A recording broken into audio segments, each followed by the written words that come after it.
Hello friends, welcome back to the my new video guys and my YouTube channel guys. Today friend we are going to talk about guys Tecno phone Wi-Fi setting guys. Today I will show you guys how can we forget Wi-Fi network. Friends, you want to forget guys Wi-Fi network in your phone. So how can you forget? Today I will show you in this video guys.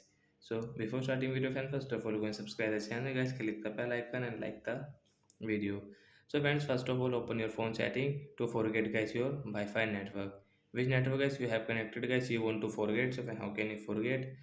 After on phone setting, scroll friends, click on your phone Wi-Fi setting guys.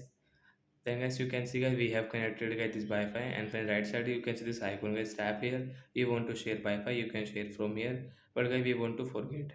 So friends we will press on Wi-Fi network, and friends you can see this forget option guys, tap here, then forget. After forget guys we cannot use this Wi-Fi network guys. If we use the time we will have to connect again, we will have to enter password again, then guys we can connect Wi-Fi network, otherwise not guys. So we will off our phone Wi-Fi.